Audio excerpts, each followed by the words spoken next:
Después de 2 semanas de la llegada del COVID-19 al Perú, una cuarentena se promulgó en todo el territorio nacional. Junto a ello, un medio contagioso se estableció en cada rincón del país. Cuando el presidente Martín Vizcarra anunció el distanciamiento social obligatorio, habían pasado exactamente 9 días desde el primer caso confirmado y se había ordenado el retraso de las clases a nivel nacional.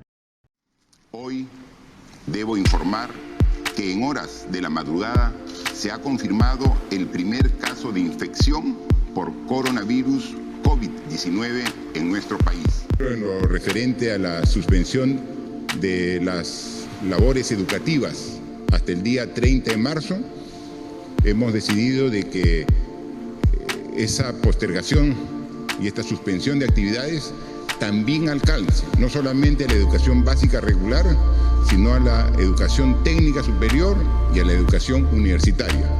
De las grandes crisis salen las grandes oportunidades. Vamos a hacer un esfuerzo muy grande para comenzar este lunes 6 de abril las clases tanto en las instituciones públicas como privadas, pero de manera remota, de manera virtual.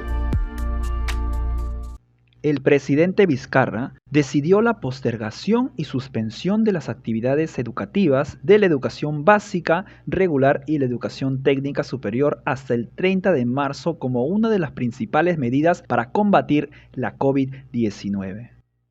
Estamos hablando muy mal cuando le llamamos la educación a distancia y estamos en las clases no presenciales. Estamos en clases de emergencia y hasta ahora continuamos en casos de emergencia.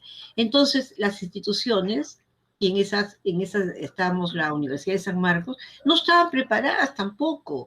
Sí fue un inicio complicado, los primeros meses no sabía exactamente cómo iba a poder trabajar, pero creo que hasta el momento se está desarrollando bien, ¿no?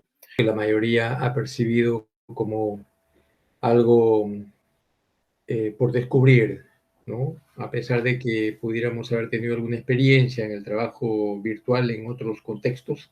Que no solo es la paralización de las clases, es la paralización de la vida. Entonces, cuando se dio esto en el 2020, bueno, pues era inevitable que todos entráramos a esto, de manera que no me costó primero en la interiorización mental. Una situación de temor, en el caso nuestro, de gente muy cercana, afectada, muertes, hemos tenido luto. Entonces, es en ese contexto realmente perturbado y perturbador en el que se ha dado esta irrupción, la paralización de las clases. Primero fue la incertidumbre, no sabíamos cuándo íbamos a empezar. El nuevo modelo de la educación virtual había llegado por necesidad a la infraestructura educativa nacional. Frente a ello, docentes y estudiantes se enfrentaban no solo a una nueva normalidad que traía la pandemia, sino también al reto de sostener por medio de la tecnología la continuación de sus estudios. Bastante chocante para mí. Fue complicado, diría yo, el hecho de haber tenido una rutina que antes pues era eso, ¿no? Una rutina fija de tu vida y ahora tenerla que cambiar. No sé, por lo general para mí cambiar algo es complicado. Al inicio, adaptarse a esta nueva forma de trabajar y estudiar es muy complicado porque es como estar en una prisión domiciliaria, ¿no?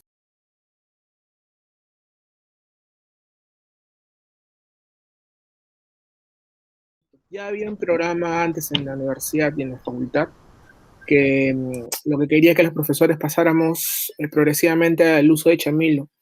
Recuerdo que este programa estuvo 3 años, 4 años antes y seguía algunas capacitaciones, pero el tema del COVID obligó al paso, bueno, pasar completamente ya las clases de forma virtual, ¿no? Y sí fue muy abrupto, a muchos profesores les costó hacer ese pase, ¿no? Para mí sí fue un poco chocante porque yo estaba ya prácticamente listo, ¿no? Para ir a las clases presenciales. Bueno, me sentía mentalmente listo, pero cuando me dijeron con la llegada de la pandemia que todo iba a ser virtual, yo dije, o sea, ¿con qué plataformas vamos a trabajar o qué medios no vamos a tener para poder estudiar? Pero el tema de la pandemia sí siento que que me ha perjudicado un poco, ya que estaba más acostumbrado a estudiar quizás en biblioteca, ¿no? Quedarme en biblioteca estudiando, pasar un cierto tiempo en biblioteca investigando o estudiando, ¿no? ¿Qué iba a tener la universidad? La universidad no tenía nada más que ahí unas clases masivas en las que algunos, se nos dieron algunas destrezas muy básicas. En realidad para mí no fue complicado porque en realidad yo venía trabajando ya hace varios años, no en enseñanza virtual, sino explorar la enseñanza en este campo, aunque no había tenido la experiencia de llevarla a la práctica.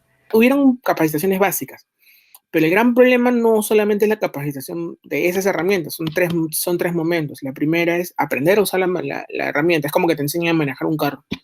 La segunda es qué vas a hacer con el carro, ¿no? ¿A dónde vas a ir? ¿No?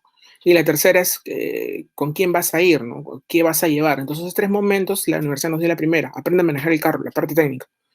La parte de cómo manejar el contenido dependía de un profesor, que no necesariamente todos han tenido el contacto con la tecnología. Es decir, si yo voy a enseñar bioquímica, ¿qué voy a enseñar y cómo voy a destruir mi clase de bioquímica para poder separar la clase sincrónica de la sincrónica? Si yo enseño producción audiovisual, ¿qué voy a poder dosificar para poder dar en clase? ¿Y qué es lo que voy a dejar como lecturas o como talleres o como trabajos colaborativos? Entonces, ¿y quiénes van a ser mis alumnos? ¿Cómo los voy a tratar? Es la tercera parte, ¿no? Que te decía, ¿con quién voy a viajar? O sea, ¿qué tantas capacidades tienen ellos? Porque una cosa es lo que tiene el profesor, pero no se hizo una evaluación completa de los alumnos. La laptop que yo tuve anterior fue una AMD Dual Core de 2013 y no me permitía a veces compartir pantalla o a veces los programas se lagueaban, ¿no? Como te dije, no quería abrir, ¿no? Otro enlace de Google Meet o todo eso, se me demoraba en prender la cámara casi 2-3 minutos y a veces la profesora pensaba que yo no estaba en clase, entonces a mí se me complicaba, ¿no? Y a veces también se me lagueaba el momento de hablar. Sucede que cuando empezaron las clases virtuales, yo tenía un problema y era mi laptop, porque estaba rota, o sea, bueno, dependía, ¿no? Estaba no funcional en el 100%. Entonces, saber que ahora solo dependía de la laptop era sumamente complicado. Además que era muy viejita. Y pues, uy, se me colgaban muchas veces las clases. Y en mi casa yo no cuento con internet, o bueno, no contaba con internet. Entonces, eso al inicio fue complicado porque por esas dos razones tuve que utilizar mi celular, porque en la laptop no me funcionaba muy bien y por el internet. Solo tenía internet desde el celular. Tuve problemas también con la luz. Por ejemplo, hubo 4 veces que se fue la luz, ¿no? Uno cuando estaba dando examen, 2 cuando estábamos comentando en clase y 1 cuando estábamos debatiendo una separata. Quisiera señalar que la educación a distancia es toda una especialidad dentro de la docencia, ¿ya? Y entonces en otros países la gente se ha estado preparando, ¿no? todo un periodo para poder abordar la educación a distancia. No es que te pongas frente a una computadora, hagas lo que puedas, sin tener en cuenta, por ejemplo, en qué condiciones está recibiendo el alumno las clases que tú le das. Yo he tenido casos que la mayoría de tus compañeros no tenían ni siquiera una computadora, han estado desde celulares, algunos no tenían ni siquiera wifi. Entonces, ¿cómo puedo hacer una educación completamente tecnológica para poder usar Mentimeter, Kaboom y demás herramientas que son didácticas que usan la gamificación para poder enseñar, si no todos van a poder responder? O sea, es hacer sentir, me parece, desde mi punto de vista, al alumno mal, pues, ¿no? He interiorizado que hay un nivel de comprensión que los docentes debemos tener con los estudiantes. Son 30 y tantos alumnos, son 30 y tantos situaciones familiares, de espacio, dificultades que me dicen a veces los jóvenes que no tengo audio, que no tengo micro. Por otro lado, pues hay una dificultad, como ustedes saben, de la conectividad, que no permite que haya una fluidez si es que los propios estudiantes no tienen pues sus dispositivos en condiciones apropiadas.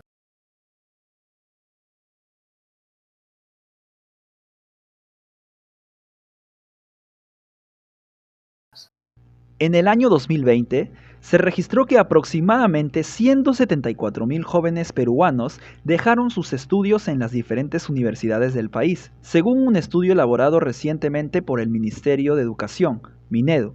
De este modo, la tasa de deserción universitaria alcanzó este año un 18,6% de un total de 955.000 estudiantes en el Perú, un indicador que es 6 puntos porcentuales mayor al registrado en el año 2019. Responsabilidad, ¿no? Y el estudio también. Mantener ese equilibrio cuesta un poco porque tendrías que manejar horarios y otro es la presión, porque como quieres cumplir en los dos, ¿no? Quieres cumplir en tu trabajo, porque quieres mantener tu trabajo y quieres también rendir bien en la universidad, no descuidarlo, implica un poco más de concentración, un poco más de repente menos tiempo, menos horas para dormir, porque el tiempo que deberías dedicarlo para repasar o estudiar, tienes que estar en la computadora, ¿no? Bueno, al inicio de lo que fue la pandemia sí se cruzó mucho, ¿no? Ya que como era algo que recién nos estábamos acostumbrando, era algo fuera de lo habitual, entonces sí se me cruzaba mucho el tema de estudiar y trabajar a la par, por lo que estaba en clases y me estaban llamando al trabajo porque había pasado una emergencia que tenía que solucionarlo. Entonces sí se me complicó y llegó un momento en el cual sentí quizás mucha ansiedad, hasta llegué a sentir que tenía depresión, ¿no? No te olvides que la comunidad sanmarquina tiene cientos de muertos. Hasta emblemáticamente, uno de sus vicerrectoras, la vicerrectora, falleció. Ha habido gente que ha fallecido, ya sea directamente por el COVID o porque sus males se agravaron sin poderse atender. Este año me afectó a mí y afectó, creo que durante el ciclo pasado, a muchos de sus compañeros. Perdieron familiares, ellos mismos se enfermaron. Es una comunidad herida y eso parece que hay algunos que no se dan cuenta. No podemos seguir como si esto no pasara nada. El estar permanentemente en un lugar o la imposibilidad justamente, bueno, relacionada al no salir, el no poder salir, perdón, hacen que a nivel emocional como que te choque un poquito, ¿no? Yo trato de estar todas las clases parado, caminando, no me gusta estar sentado, detesto estar sentado. En cambio acá tengo que estar frente a una cámara, ¿no? A menos que lo pongan en un trípode y no es posible. Entonces eso sí me está fastidiando un poco las rodillas, ¿no? Por el tema de estar en posición hacia abajo, ¿no?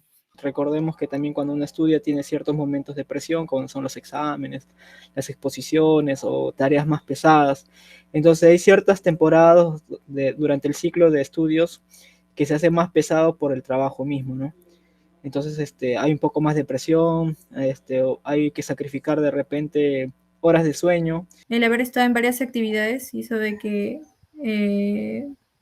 me cansara en algún momento, ¿no? O terminar el día simplemente con ganas de dormir. Muchas horas frente a la computadora, los cuerpos maltratados, horas de sueño. Bueno, sí conozco 3 compañeros, bueno, una compañera y 2 compañeros. Uno se llama, bueno, no sé si es necesario decir el nombre, pero voy a decir su apellido, Sedamano. Es un compañero que ha tenido problemas en el sentido mental porque se deprime mucho, ¿no? Y le agarró la enfermedad del COVID. Entonces creo que por esa misma causa él se deprimió, ¿no? Porque sus notas empezaron a bajar, abandonó algunos cursos, ¿no? Dejó la carrera, sí, unos meses, pero luego se acomodó con nosotros y ahora nos está pidiendo ayuda para ayudarlo en sus fichas de observación de prácticas presenciales, no, de prácticas semipresenciales y todo eso. Otro compañero que se pide es Oviedo, que sí dejó de estudiar ya casi un año y ha tenido problemas con su matrícula. También porque dice que estaba trabajando y que tuvo problemas con sus padres, no le entendían, ¿no? Varios compañeros que por diferentes razones en realidad han dejado la carrera, pero que se vinculan finalmente, ¿no? Por lo que estamos viviendo. Cuando mi tío falleció, ¿no? El hijo de mi abuelito, gastamos bastante dinero, ¿no? Para enterrarlo, para llevarlo al hospital y todo eso, ¿no? Fue algo muy chocante para mí. Y mi abuelito también se enfermó, ¿no? Entonces yo dije, no tengo que dejar, no sé, voy a trabajar un tiempo, voy a dejar de estudiar, ¿no? Pero mi mamá, como siempre, muy responsable, ¿no? Me sigue apoyando, mi abuelito, a pesar de que ese tiempo también, por la misma noticia chocante, no se enfermó, pero el abuelito siempre tiene ese cariño, ¿no? Esa gracia de siempre apoyarme, no decirme, no, no trabajes, estudia nomás. Y bueno, más que nada, no he dejado los cursos, estoy adelantando cursos.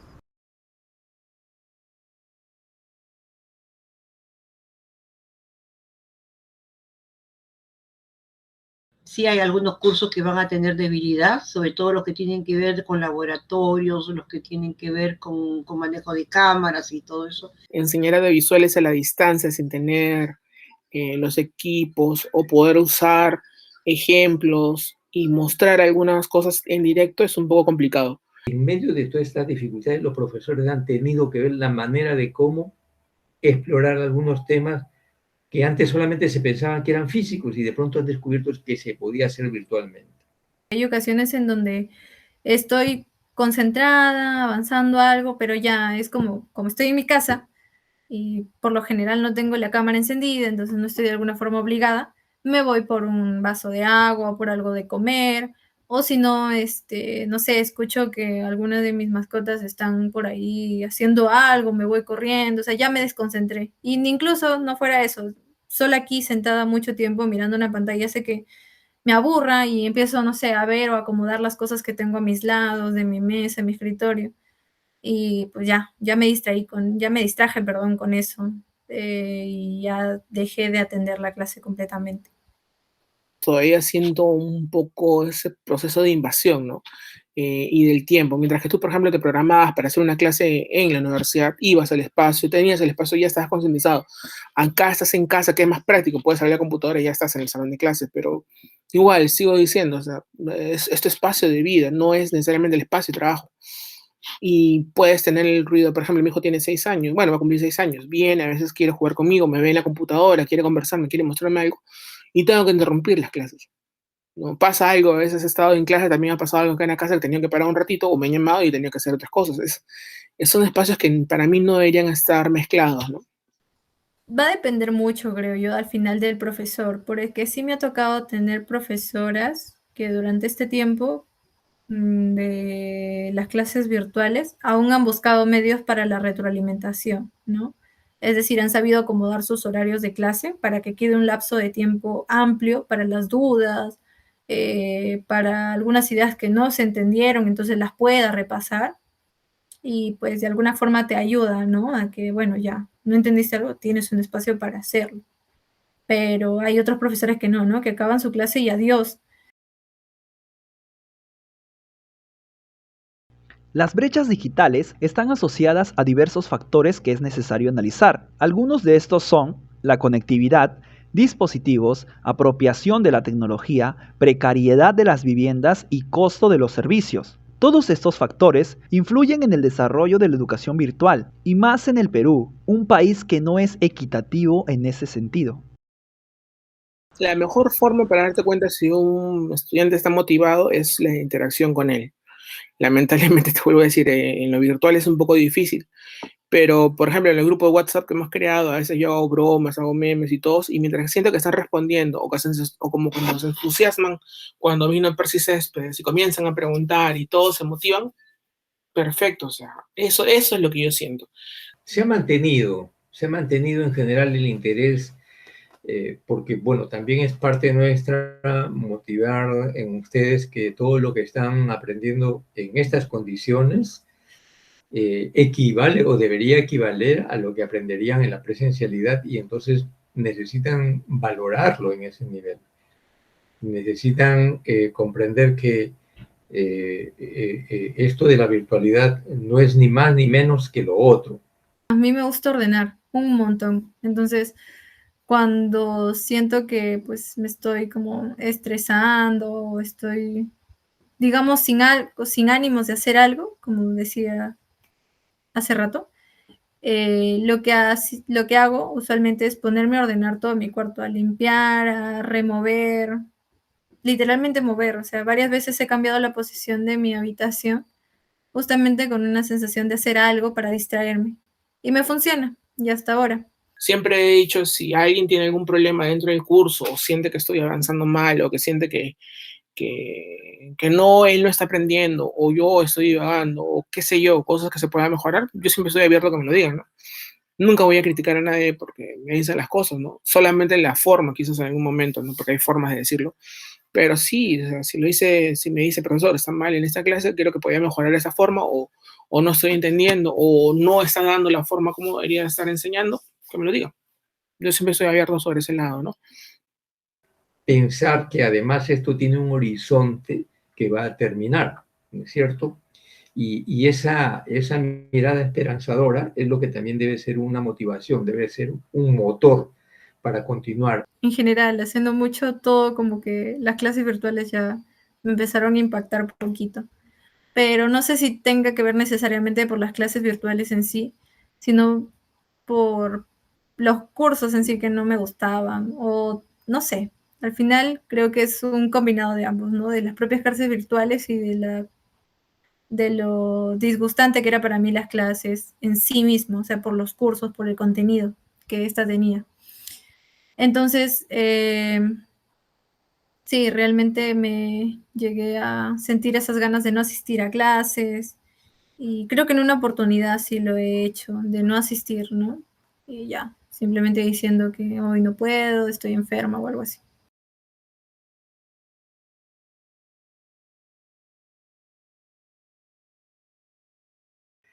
Ciertamente no hay que dejar de reconocer que hay todavía una brecha que ya no es digital, sino es un tema económico, no es un tema social que se va a tener que resolver ya a otro nivel, ¿no? En el nivel de la superestructura, seguramente. Si comenzamos a usar más herramientas tecnológicas, no todos van a poder. Sería lo ideal, ¿eh? Sería lo ideal. Pero en el país no creo que todos por ahora tengamos esa suerte, esos privilegios de tener una computadora con buena conexión y poder hacer las demás cosas. En posgrado, por ejemplo, muchos profesores tampoco lo pueden hacer, o muchas personas tampoco lo pueden hacer, peor en pregrado, ¿no? Que esta crisis no es solo sanitaria, es también una crisis económica. Se han perdido trabajo porque al no poder salir a trabajar, la gente ha perdido sus intereses, sus ingresos. Muchos de mis alumnos, o algunos de un porcentaje de alumnos, me han contado que sus padres están sin trabajo. Toda esa situación es una situación real, concreta, de faltas, de faltas, supongo, hasta para pagarse los datos y poder ingresar a Internet.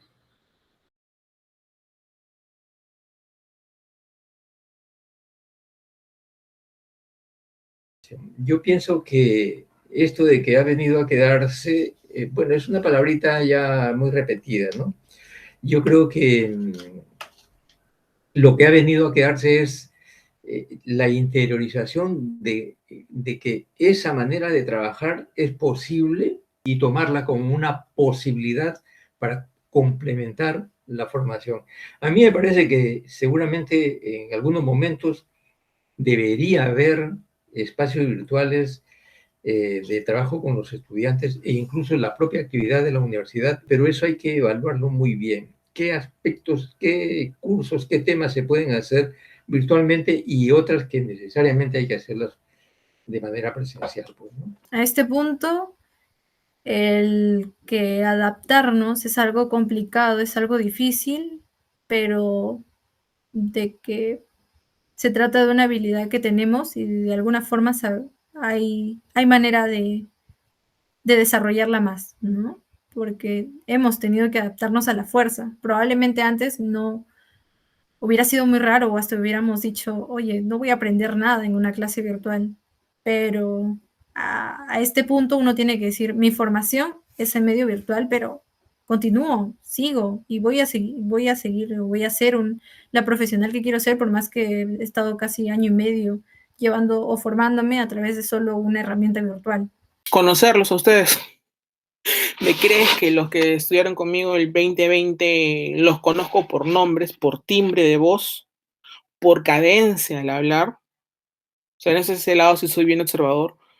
No recuerdo mucho los nombres, aunque lo mencioné hace un ratito que sí, pero nombres no muchos. Rostros, yo siempre los he identificado a todos por rostro y sabía de qué años eran cada uno, pero ustedes no los veo, más que veo figuritas, veo en caritas, veo fotos que no son necesariamente ustedes, entonces no los reconocería en la calle.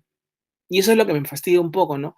Por lo menos el ciclo pasado sí los conocía porque yo antes ya enseñaba taller de imagen y taller de sonido, ¿no? Por eso es que a veces soy medio fastidioso en clase. Le digo, ¿y eso en taller de imagen lo vieron? No. ¿En taller de sonido lo vieron? No, porque yo enseñaba esos cursos.